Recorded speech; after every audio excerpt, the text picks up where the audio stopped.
Sorry for the power outages. It only shows how technology can be a difficult matter for humanity or parts of humanity. In any case, we'll see how long this PowerPoint presentation will last. If it abruptly ends, I will continue without it. But now we are at this point in good shape. In any case, okay, I will comment and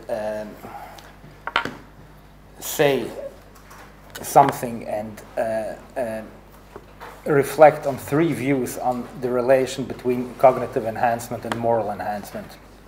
The first view is that cognitive enhancement is by definition morally impermissible because humans are not supposed to alter what God has ordained or nature has shaped. That's the conventionally called the bioconservative view. I haven't noticed that anyone of us here is a proponent of that view, but unlike that view, we have seen support for the following view, that cognitive enhancement is our moral duty, or at least our moral right, because a cognitively upgraded human is a better human. And third, we have seen that we heard support for this view as well. Today, cognitive enhancement is morally permissible only if it is preceded by moral enhancement. And then the last point is anything else, usually asked by merchants or by waiters, but in this case, there will at the end of the presentation be my view on the matter, and it might be indeed something else. Okay, the first view says cognitive enhancement is by the definition morally impermissible. I said why, according to that view. So why is view one supported by some theorists? So we have a variety of arguments: the human dignity argument, Leon Kass, Fukuyama, Sandel, for instance, that our drive to master nature is in the case when what he calls the mystery of birth is concerned, and all kinds of interventions in nature that might bring into question human dignity. The identity and the individuality argument, that, for instance, Eliot's better than well, that Prozac, Viagra, and Botox, for instance, in the United States or elsewhere, might be used for dealing with social phobias, but that might bring into question also our self-consciousness, so it affects our identity and individuality. The health risk argument, for instance, and as general, for instance, genetic engineering might affect our self-consciousness and endanger the survival of us as a species. The unfairness, inequality of access argument, I will not go into that, it is well known.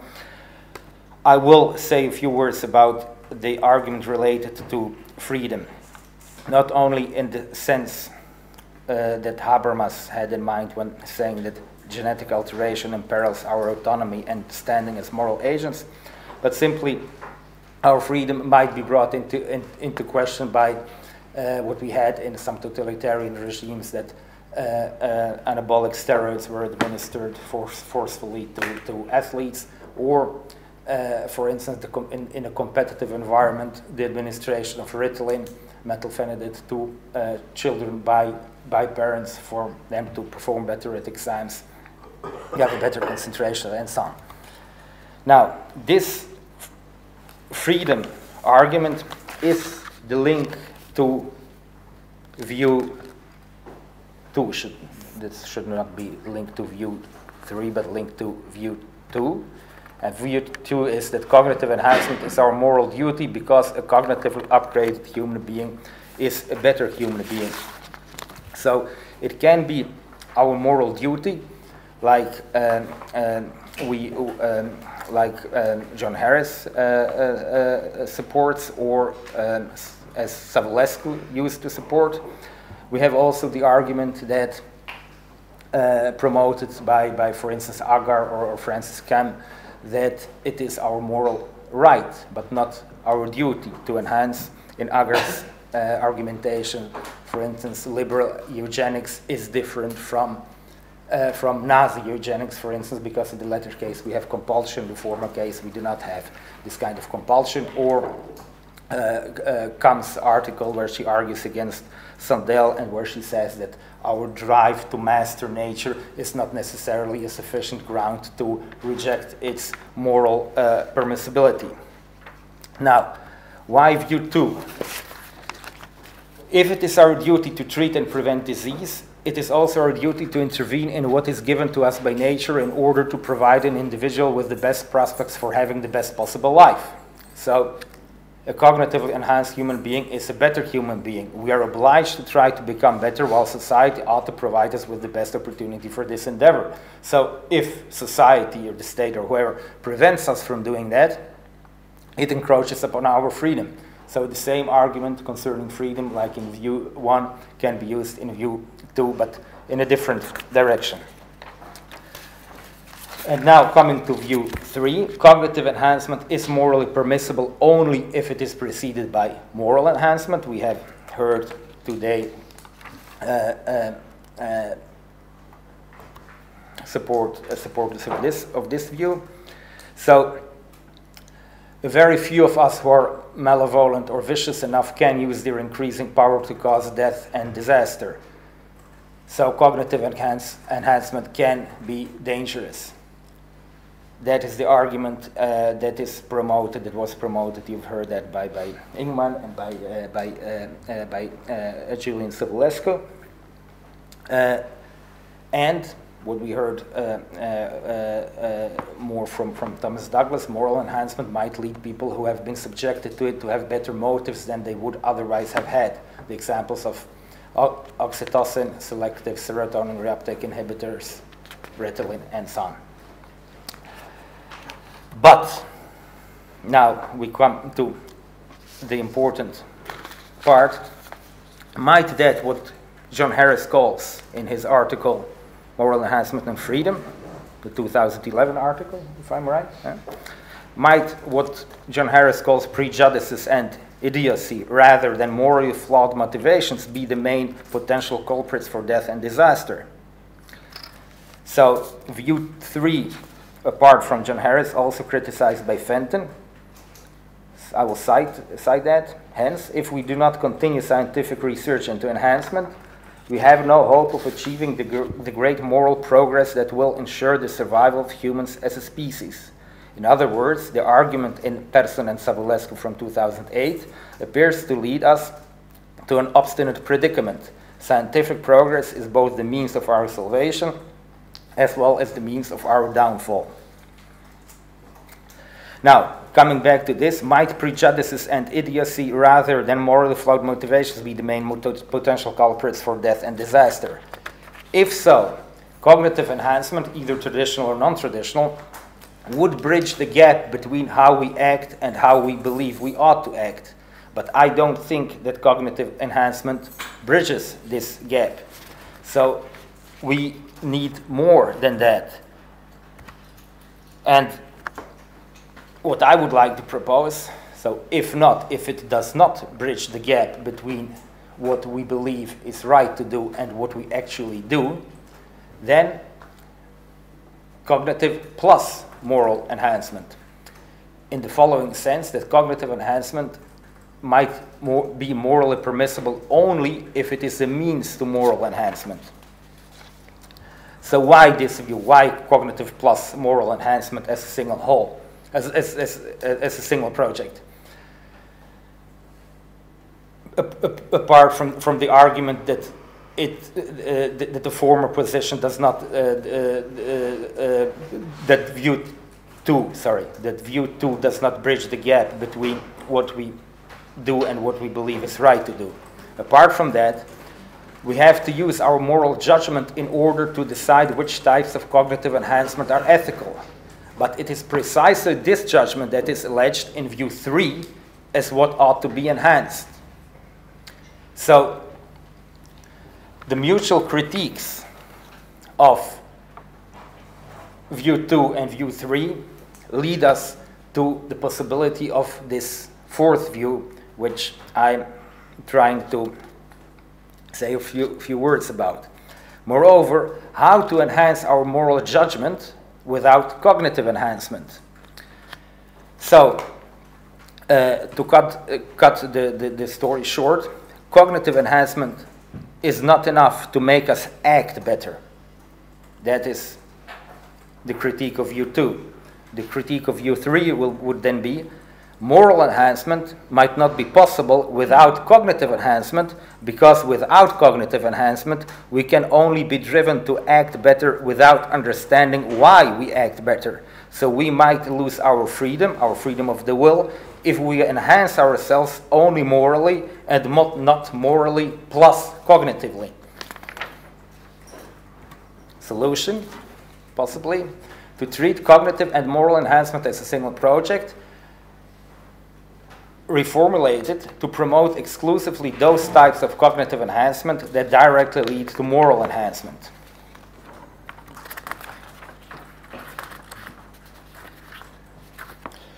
In other words, human beings, that is those who need to be morally enhanced, will make a morally wise use of the techniques of cognitive enhancement by ensuring that all cognitive enhancement serves the purpose of moral enhancement.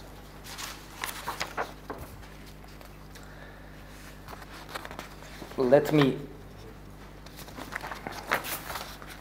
read in support of this a paragraph.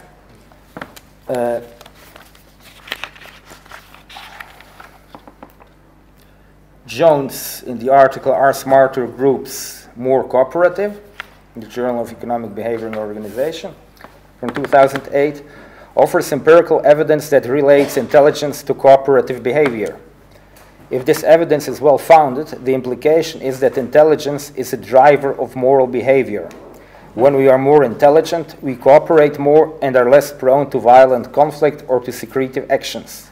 Hence, we are less inclined to certain types of immoral behavior. Consequently, enhanced intelligence appears to help us act more morally. As it is well known, however, not all motives for cognitive enhancement are morally justified. For instance, the use of Ritalin by students in order to provide them with a competitive advantage over their colleagues might be morally dubious. Hence, we should not enhance our cognition indiscriminately. We have to use our moral judgment in order to decide which types of cognitive enhancement are ethical. But it is precisely this judgment that is alleged as that what ought to be enhanced. Furthermore, cognitive plus moral enhancement should be, I believe, a matter of choice. If that is the case, our freedom would not be encroached upon. Moreover, cognitive plus moral enhancement would preserve the liberal position of the second view, while motivating citizens to undergo moral enhancement, which is critical in the third view. Consequently, the mutual critiques of the second and third view can successfully be responded to by adopting the fourth view, cognitive plus moral enhancement. It is the integrated view. It is the view that cognitive enhancement is morally permissible only if it is a means to moral enhancement, which leads me to do the following then. That is why this PowerPoint presentation was important for me, because without a PowerPoint presentation I couldn't do this. Perhaps I still cannot do it, but anything else, that is then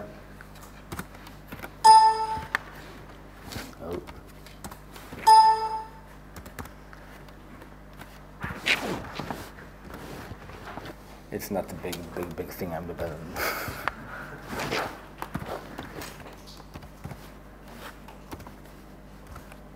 There's Poppett's theory X, obviously. So that's view 4. And let me say, do I have a lot of time still? 3 minutes. 5 minutes, wonderful. Then let me say a few words about the following, that the remaining question is who should be allowed to undergo cognitive plus moral enhancement, and whether there are individuals or groups that ought to be prevented from it. Neither of these questions, I believe, is difficult to answer, since the fourth view, the one I've been talking about here, deals only with those forms of cognitive enhancement that lead to moral enhancement. There is no reason to prevent anyone from undergoing it. All should be allowed to be subjected to cognitive plus moral enhancement. An entirely different problem is the question whether many of us would be sufficiently motivated to embark on that path of improvement. Are we eager to use medication in order to enhance the morality of our actions? If we were, why would we prefer to take drugs rather than decide to act more morally without them? Furthermore, will more trust and less aggressiveness help us to be successful in the societies we live in? Might more empathy not be abused by others? Since I believe all of these concerns are founded, it appears that we might be in need of external stimuli to undergo cognitive plus moral enhancement. And the state should in that case not be excluded as an actor that can have a role in providing them. It should not prescribe cognitive plus moral enhancement, but it can use a variety of means in favor of cognitively plus morally enhanced citizens. For instance, tax reduction, schooling allowances for the children, retirement benefits, affirmative action policies that favor them, and so on. Such benefits would give moral enhanced individuals various social advantages. So advantage and opportunity in that case rather than equality of opportunity. And for the sake of clarification, it might be useful that I mention the following as well. When I say cognitive plus moral enhancement, so where are we going to draw the line? For instance, a variety of forms of cognitive enhancement have unknown or dubious moral effects. So, memory enhancement. I mentioned what James has been talking about. Mood enhancement, greater alertness, speedy learning, creativity, productivity, self-consciousness through the suppression of self-critical thoughts, enhancement of willpower. We might be morally, it might be morally indifferent matters, but if certain aspects of intelligence are promoted through cognitive enhancement, they might have a favorable impact on the morality of our actions, since if what Jones claims as the evidence she's giving, and if that evidence is founded, then then smarter groups, as it is said in that article, are more prone to cooperative behavior and to solving issues through cooperation rather than through strife, conflict, and so on. That does not, of course, mean that that more intelligent people are more moral, since more intelligent people can have more vicious means, of course, but in any case, the solution of conflict, of disagreements through cooperation and other types of let's call it peaceful ways, is more likely in that case than through strife, conflict, and so on. So for the sake of clarification, that I think I kept the 25 minutes. Thank you.